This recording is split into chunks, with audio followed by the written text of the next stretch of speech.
Bedtime Bus! Welcome to the enchanting world of the Festival of Clockwork Wonders, where inventive young minds uncover a curious mystery. In the bustling harbor square of Gearford-by-the-Sea, Tink's eyes widened as a brass clockwork hummingbird zipped past them, flying completely backwards. "Look!" she pointed excitedly, her tool belt jangling. "The festival animals are all mixed up." Lila flipped open her journal eagerly. This is definitely mystery material. Meanwhile, Jonah adjusted his spectacles nervously as more mechanical creatures stumbled around the cobblestone plaza in confusion. Tink carefully opened the Clockwork cat's brass panel, her small fingers working delicately with tiny screwdrivers from her tool belt. The gears look fine, but something's definitely wrong with the timing mechanism, she muttered, oil staining her fingertips. Lila scribbled notes furiously while Jonah held his magnifying glass steady. "Wait," Jonah observed thoughtfully. "This spring seems wound backwards, but who would do that on purpose?" Mrs. Cogsworth wrung her hands nervously in her flower shop, surrounded by mechanical blooms that ticked softly. "Oh dear, yes, someone did ask to borrow my master key last evening," she admitted, her voice trembling. "They said they needed to check on the animals before the festival, but with all the preparations, I can't quite remember who it was."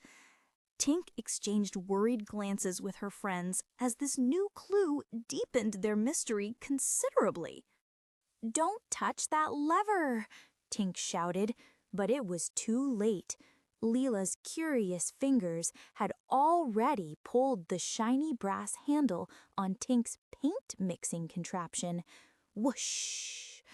A rainbow explosion of colors burst from the device, covering all three friends in splatters of bright purple, yellow, and green paint. "Well," Lila giggled, wiping paint from her nose, "at least now we match the festival decorations." Even Jonah couldn't help but laugh through his paint-splattered spectacles. Behind the old lighthouse, they spotted Victor hunched over a clockwork seagull, adjusting its wing mechanisms with intense concentration. "There's our troublemaker," Lila whispered, paint still dripping from her braids. But when Victor looked up, his eyes were red from crying, not guilt. "I've been trying to fix them all night," he sniffled. "Someone sabotaged my practice animals first, and now the whole festival is ruined because of my failed experiments." Tink felt a pang of sympathy replace her suspicion. "Someone's been sneaking into workshops all week," Victor explained, showing them bent gears and reversed springs. "They hit mine first, then moved on to the festival animals." Jonah studied the evidence carefully through his cleaned spectacles. "The pattern suggests they're working systematically through the harbor district." Tink wiped paint from her hands and extended one to Victor. "Then we'll catch them together. 4 inventors are better than 1 saboteur."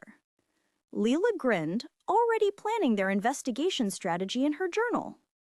That evening, they rigged Tink's motion detector music box inside the main workshop, connected to Victor's spotlight mechanism. When someone enters, it'll play the harbor bell tune and shine a light on them, Tink whispered as they hid behind wooden crates filled with clockwork parts. Jonah checked his pocket watch nervously. 11:30. If our pattern analysis is correct, they should arrive any minute. Lila gripped her journal tightly, ready to document their capture of the mystery saboteur. The music box chimed the harbor tune as their spotlight blazed to life, illuminating a startled Mr. Grimsby clutching a bag of backwards wound springs.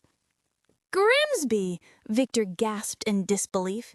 The elderly man straightened his vest indignantly. "Those festival crafters were getting too much attention. I simply wanted to show everyone that only my superior inventions deserve recognition in Gearford-by-the-Sea." Tink's anger flared. "You nearly ruined the whole festival just because you were jealous?" Jonah was already taking detailed notes for the authorities. Through the long night, they worked as a perfect team in the festival workshop. Tink's nimble fingers rewound springs, while Victor adjusted wing mechanisms with practiced skill. Lila organized parts by size and color, while Jonah double-checked each repair against his detailed diagrams. "Last one!" Tink announced triumphantly as a clockwork dolphin began swimming properly through the air. "We actually did it," Victor smiled, no longer feeling like an outsider. Dawn light crept through the windows as their rescued animals came to life around them. As the Festival of Lanterns illuminated Gearford-by-the-Sea that evening, hundreds of clockwork animals danced perfectly through the harbor air.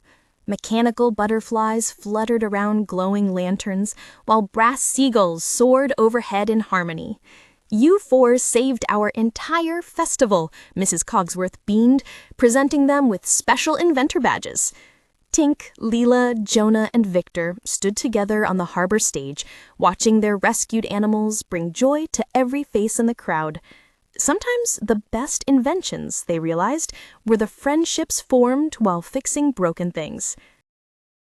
Thank you for watching today's story. Remember to like, subscribe, and join us next time on the Storytime Bus for another magical adventure.